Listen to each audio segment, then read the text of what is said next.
Hey guys, welcome back to the channel. I hope everyone is doing well. Sorry if there's any sound issues. I'm in an interesting location. So this is very interesting because Fidelity enters the high yield wars. I guess I shouldn't be that surprised because if BlackRock is in the game, that means like the other big titans are gonna sniff the sniff the money. They smell that juicy expense ratio, and everybody wants to get into the high yield game. So I guess it makes sense. So this is a older prospectus. This is probably on the website as well. So there's three ETFs to start. So the first one is a dynamic buffered equity ETF, FBUF, Fidelity Hedge Equity ETF, FHEQ, Fidelity Yield Equity FYEE. So let's just get into it. So I guess the first thing, like, don't get confused with all the fancy names. I guess for marketing purposes, they have to try to make this as interesting as possible. So let's see. The dynamic buffered equity, according to the documents, is just a defensive color. So basically, that's the covered call plus a married put. But so far, like in the documentation, you see like they're using the XSP, which is like the smaller version of the SPX option.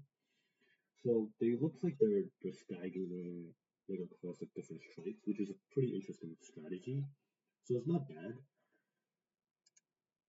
And then let's take a look at the old expense ratio. So that's 52 basis points. That's not too bad. But then they also have like this fee waiver and or expense reimbursement. So let's hope they can make that as long as possible. So cut it down to 48 basis points. And I'm hoping like other ETF companies they also follow this model as well. But anything helps, I guess. Like, so in the ETF investing world, you want to try to save as much money as possible. So just looking at the strategy is nothing too crazy. They want to invest at least 80% of assets in equity securities. It's gonna try to beat with the S&P 500.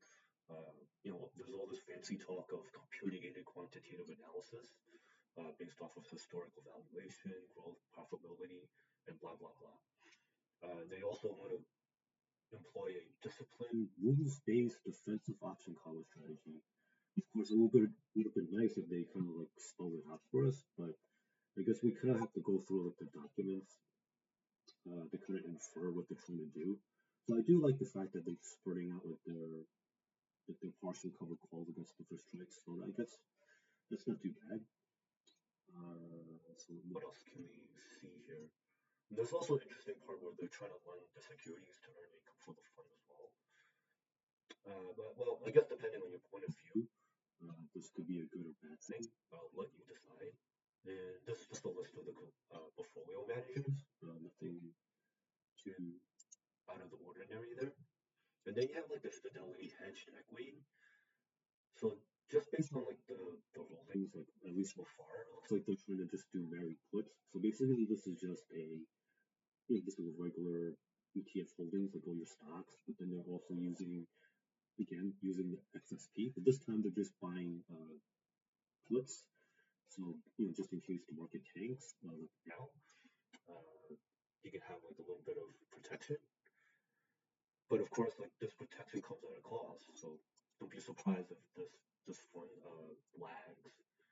Traditional like XPS or SPY type of funds. And then again, you can also see that they're doing like a 52 basis points normally, but then next to this waiver, we get it down to like 48 basis points. So hopefully this might be helpful for some folks. Again, it's very similar, 80% in equity securities, similar to companies S&P 500 and the Russell 1000. And again, the same kind of like spiel of computer-aided quantitative analysis, disciplined option-based strategy, okay. And again, like very similar, lending securities to earn income for the fund. So hopefully we'll see that like as the months go on. Of course, like the list of portfolio managers again. So 4 managers instead of 5. Interesting. And then you got FBUF, Fidelity Yield Enhanced Equity. So again, using XXP so far, looks like again, they're trying to do like just like ladder cover calls. So basically, the first one is kind of like a combo of like these last two. Like they're really doing a defensive collar, so they'll have Mary puts and cover calls. And I guess they're trying to like split these funds up into like three, just to kind of maximize like the coverage. This is just my guess. So not bad. Essentially, this one is pretty interesting because for a cover call fund, it's fairly cheap. Starts off at like 32 basis points, so it's not bad at all. And then you get like this nice fee waiver again, with another 4%, not 4%, 4 basis points off. So 28 basis points for I guess however long they decide to do this. And hopefully they'll, if we're lucky, eventually get to make that permanent. So again, like very similar, like kind of like the marketing spiel, like 80% in like equities and then the rest in some type of alpha strategy. So again, like they're using the same kind of language, computer-aided quantitative analysis, etc. And then this time, like they're just writing a simple cover call, so yeah, not too bad. Anything else? Yeah, same thing, like lending securities to earn income from the fund.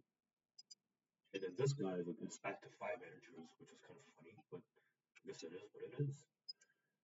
So I guess this is not like a bad first outing, but I'm wondering if there's more to come because like right now it's not terrible, but it's not terribly exciting either. And I'm wondering if these are just the pawns. And then just like kind of going through like the Fidelity website for like these three particular funds. It's not as open ended, like kind of like how I like how Max that they break down like their strategies day by day. Like you have a nice like spreadsheet to kind of accompany like the information, so it's very helpful for analysts. But here, Fidelity, they're using the PDF files, which is not that great. So you have to get like a PDF converter software to kind of get everything to a spreadsheet. And then like from there like you kind of hope that the data doesn't get like jumbled up, and then you have to like spend more time cleaning up the data. So I don't expect myself to kind of cover this like, in depth. I would have loved to, because I think it's very helpful when like the big guys kind of step in and kind of show how like these other companies who's paused. But again, I guess like each company has like their own like pros and cons, so there's always a trade-off somewhere. So I kind of wish they would have had like their information available in a nice spreadsheet somewhere. But I guess like you can't have everything. So if you like this type of content, please consider giving this a like. If you subscribe as well, that would be greatly appreciated. I'm probably being hit by like the algo, or I guess I'm not, doing something right. So any help will be greatly appreciated. I'll try to get to all like requests and topics. If you can throw a super thanks here and there, that will also be greatly appreciated as well. And just to let you know, super thanks.